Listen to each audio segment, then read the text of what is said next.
दर्शकबिन यतिखेर हामी यहाँ अर्चना जुन उहाँ बिरामी हुनुहुन्छ, तपाईले देखिराख्नु भएको छ, मुखबाट निरन्तर रूपमा ब्लड गइरहेको छ। उनी कक्षा 10 मा पढ्दा पढ्दै उनको यो अवस्था आइपरेको, उनका आमा अहिले चिन्तामा बस्नुभएको छ। हामी तपाईलाई यो दृश्य देखाइरहेका छौँ। उपचारको अभावले उनी काठमाडौँको चाबैल स्थित उनी हेल्पिङ ह्यान्ड हस्पिटलमा पुगेकी हुन्छन्, तर उनलाई 30,000 रुपियाँ डिपोजिट राख्न नसकेको भन्दै अस्पतालले घर पठाइदिएको छ र उनी अहिले यो अवस्थामा छिन्। तपाईले देख्न सक्नुहुन्छ। दर्शक, तपाईँ हामीले सानो सहयोगले पनि यिनी बाँच्न सक्छिन्, उनले नयाँ जीवन पाउन सक्छिन्। तपाईँ हामीले ठुलो सानो सहयोग गर्न सक्यौँ भने महत्त्वपूर्ण सहयोग हुनसक्छ। यो कुरालाई तपाईँ हामीले मनन गर्न सकौँ।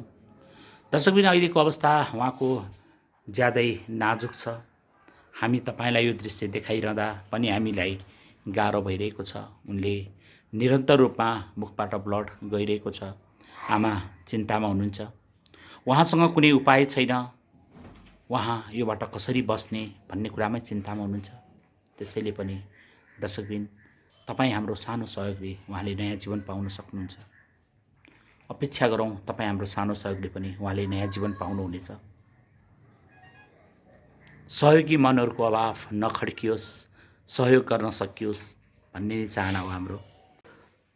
दर्शक, हामी तपाईलाई यो दृश्य देखाइरहेका छौँ।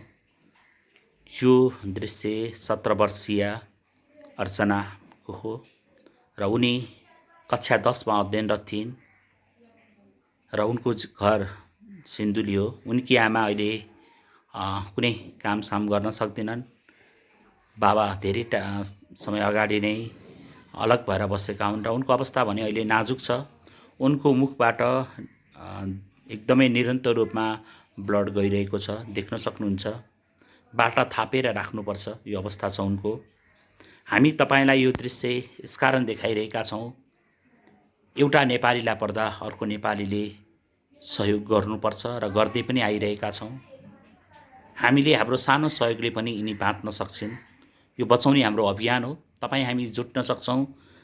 होस्टेमा स्टे गरौँ र उनलाई अस्पताल लानेतर्फ हाम्रो ध्यान पुगेको छ र पुर्याउँदैछौँ र यसमा सहयोग गर्छौँ भनेर प्रतिबद्धता त धेरै क्षेत्रबाट आयो, तर बोली मात्र भइरहेको छ, व्यवहारमा त्यो देखिएको छैन। उनी बाँच्न चाहन्छन्, केही गरेर देखाउन चाहन्छन् समाजमा र यो राष्ट्रको लागि, एउटा चेली बचाउनको लागि तपाईँ हाम्रो महत्त्वपूर्ण सहयोग रहन सकोस् र तपाईँ र हामीले केही गर्यौँ भने मात्र केही हुन्छ। दर्शकबिन, हामी यही चाहन्छौँ। सहयोगी बनहरू भगवान पुज्ने हाम्रा हातहरू यी चेलीलाई पनि पुज्ने क्रममा अगाडि बढोस्, यही चाहन्छौँ। केही त गरौँ न। अहिले नगरे कहिले गर्ने, हामीले नगरे कसले गर्ने। त्यसैले तपाईँ हाम्रो सानो सहयोगले पनि यसले नयाँ जीवन पाउन सक्छन्। त्यसैले यी अर्चना बचाउने जिम्मा तपाईँ हाम्रो काँधमा छ। उनकी आमा छेउमा बसेर रोइरहनु भएको छ र उहाँलाई पनि केही कुरा सोध्न चाहन्छु म। कहिलेदेखि यस्तो अवस्था भएको हो उहाँको? यो भयो अब पहिला चाहिँ अलिअलि लाराङ लुरुङ हिँड्दै थिएँ अनि नानी बस म काठमाडौँ जान्छु, उता बाहिर घर अलि कमाउँछु अनि पैसा गर्छु भने हुन्छ मम्मी भनी। अनि त्यहाँबाट आएको महिनादेखि 2 महिनादेखि ब्लड जाने थोर बहुत पहिले जान्थ्यो, धामी लाएँ, डक्टरीबाट गरेँ, अनि पालिका पुर्यायो। पालिकामा पनि 3 पल्ट बोकेर लग्यो, यहाँबाट पैसा हालिदिएँ खोजेर पनि, अनि अफिसबाट मागेर अनि पैसा हालिदिएछ। अनि उहाँको डक्टरले भनेछ यहाँ हुँदैन, बाहिरै लानुपर्छ भनेर नि वीर हस्पिटलको चाहिँ त्यो ऊ काटिदिनु भएको छ। अनि राति लिएर आयो, 3 बजे राति ल्याइदिएछ एउटा गाडीमा। अनि 18,000 साढे लाग्यो त्यसको गर्नलाई मलाई गाडी भाडा दे भन्दा मलाई किन यति धेरै लिनुभएको मलाई अलिक सहयोग गरिदिनु भन्दा उसले पनि टेर्न दुःख लाग्यो रुँयो।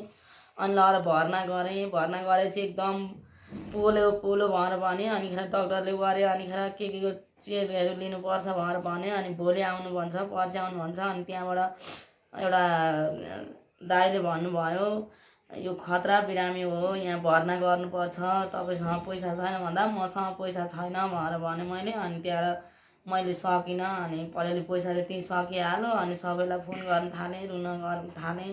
अनि दाजुले 5000 पैसा हालिदिनु भएछ कहाँ कहाँबाट खोजेर। अनि त्यही पैसाले जाँदा गाडी भाडा ट्याक्सीमा हाल्थेँ, आउँदा हाल्थेँ, त्यत्तिकै सकियो। तपाईँ काठमाडौँको चाबेलको हेल्पिङ ह्यान्ड हस्पिटल जानुभयो होइन?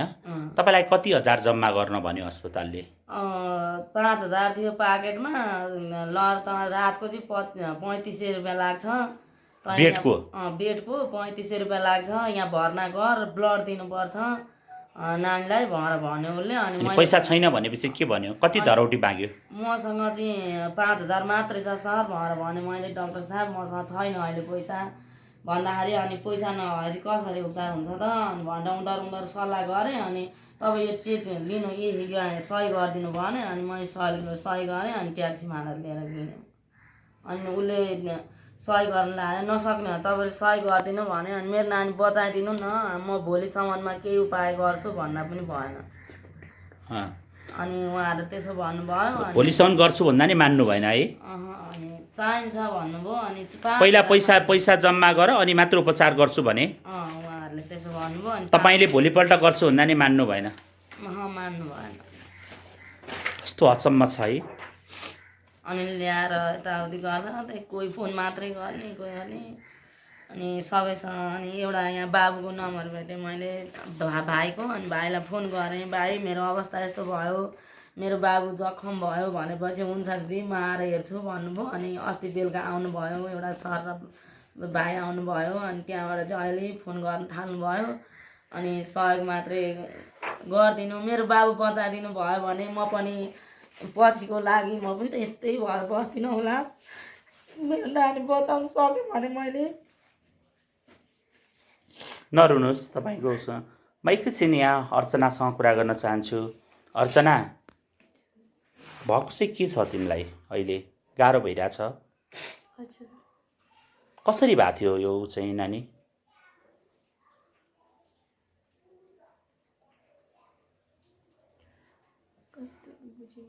कसरी तिमीलाई के हुँदा सुरुमा के भएको थियो? एकैचोटि भमिट गरेपछि यहाँ पोल्न थाल्यो पेटमा है? पेटमा पोल्न थालेपछि अनि तिम्रो मुखबाट ब्लड आउन थाल्यो? हजुर। तिमी कतिमा पढ्दै थियौ?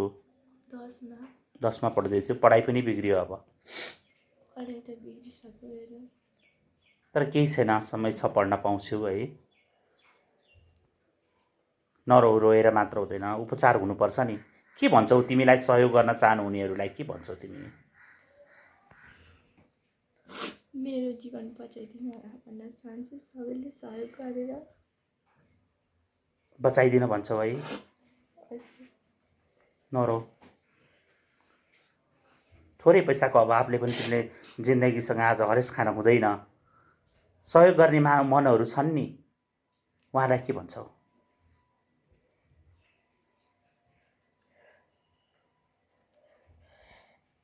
सायद दर्शकबिन उनी अवरुद्ध छिन्, उनको गला अवरुद्ध भएको छ र उनलाई स्वास्थ्यले बोल्न पनि दिइरहेको छैन। हामी तपाईँलाई केही प्रमाणहरू यहाँ देखाउन गइरहेका छौँ, जसमा हेल्पिङ ह्यान्ड अस्पतालका कागज डकुमेन्टहरू हामी तपाईँलाई देखाउन गइरहेका छौँ। यही अस्पताल हो जसले 30,000 रुपियाँ पैसा बुझाउन नसकेको हुने उनलाई अस्पतालबाट म भोलि जम्मा गर्छु भन्दै पनि उनलाई त्यहाँ अस्पतालबाट पठाइएको छ। अवस्था यस्तो छ। काठमाडौँको यतिखेर स्वास्थ्यमा माफियाहरू बिगबिगी छ भनेर आवाज उठिरहेको छ। हो, यही प्रमाणले पनि यही कुरा पुष्टि गर्दछ कति बिगबिगी छ है। आज मान्छेले उपचार पाउन सकिरहेका छैनन्। स्वास्थ्यका ठुल्ठुला कुराहरू, नाराहरू लगाउँछन्, तर मान्छे बाँच्नका लागि पनि म भोलिपल्ट औषधि गर्नको लागि रकम ल्याउँछु नि भन्दा पनि समय दिँदैन। यही हो अहिलेको विडम्बना। काठमाडौँको चाबेलस्थित हेल्पिङ ह्यान्ड अस्पतालको यो लापरवाही, कुन भाषामा खण्डन गर्ने, कुन भाषाले निन्दा गर्ने, यो कमी हुन्छ। आज 17 वर्षीय यी चेली साँच्चै छटपटाइरहेकी छिन्, रोइरहेकी छिन् र उनको उपचार हुन सकिरहेको छैन। हेल्पिङ ह्यान्ड अस्पतालको यो लापरवाही। भोलिपल्ट म रकम ल्याउँछु, मेरो छोरीको उपचार गरिदेऊ भनेर यी आमा रोही कराई गरिन्, तर अस्पताल प्रशासनले यो कुरा मान्न तयार भएर लानुहोस् तपाईँको बिरामी, हामी राख्न सक्दैनौँ, उपचार गर्ने भए अहिले नै पैसा ल्याउनुहोस् भनेर उहाँलाई तिखो वचन लगाएर अस्पतालबाट बिरामीलाई पठाइयो। यतिखेर अर्चना रोइरहेकी छिन्। तपाईँ दर्शकबिन, तपाईँहरूको पनि मन छ, तपाईँहरूसँग पनि सामान्य तपाईँहरूले दैनिक खर्च गर्ने चिजमा केही कटाउनु भयो भने यी चेली बाँच्छिन्। यो बचाउन तपाईँ हामी कम्मर कसरी लाउँ। उनी अहोरात थुक्दा पनि उनको मुखबाट ब्लड आइरहेको छ। देख्नु भएको छ, यसरी नै थापिएर राख्नुपर्छ। 24 घण्टा उनका मुखबाट ब्लड गइरहेको छ। गरौँ न गरौँ, तपाईँको चेली, हाम्रो चेली अनि हामी सबैको चेली बनाऊ। अर्चनालाई साँच्चै तपाईँ हामीसँग मानवीय संवेदना छ भने यो कर्तव्य त निर्वाह गरौँ, नचुकौँ। कर्तव्य निर्वाहमा हामी कदापि नचुकौँ, यही भन्न चाहन्छौँ। तपाईँ हाम्रो सानो सहयोगले पनि उनलाई ठुलो सहयोग हुनसक्छ। अर्चनालाई सहयोग गर्नु पर्यो भने कति नम्बरमा सम्पर्क राख्न सकिन्छ, के छ भनिदेऊ न। 9817879514। फेरि एकपटक दोहोऱ्याएर भनौँ। 9817879514। दर्शकबिन, अर्चनाले भनेकै नम्बरमा तपाईँहरूले सहयोग गर्न सक्नुहुन्छ र अरू कुनै पनि माध्यमबाट तपाईँले सहयोग अरूलाई नपठाइदिनु होला। स्वयं पीडितलाई नै त्यो सहयोग पठाइदिनु होला र पीडितसँग सम्पर्क गरेर मात्र सहयोग गरिदिनु होला। अरू कुनै व्यक्ति विशेषलाई सहयोग गर्ने वातावरण नबनिदिनु होला। यो हाम्रो आग्रह छ। वास्तविक पीडितको हातमा सहयोग पुगोस् भन्ने हाम्रो कामना छ। यो अवस्था छ। अर्चना बचाउँ, अर्चना बचाउँ, अर्चना बचाउँ। दर्शकबिन, यतिखेर अर्चना जो बिरामी छिन् उनको कोठामा छौँ हामी। कोठाको अवस्था हेर्दा पनि नाजुक छ। बिरामीलाई खाना दिनको लागि पनि सामान छैन। यहाँ खाद्यान्नहरूको अभाव देखिन्छ। बिरामीको अवस्था नाजुक छ। खानाका लागि पनि कोठामा सामानहरू अभाव छ। यो हामीले देखाइरहेका छौँ। कोठाको अवस्था पनि दयनीय छ। कोठाका वरपरका मान्छेहरूले केही ओछ्याउने लुगाहरू दिनुभएको छ। उहाँहरू त्यसैमा निर्वाह गरिरहनु भएको छ। तर बिरामीको अवस्था जटिल छ। उपचारको अभाव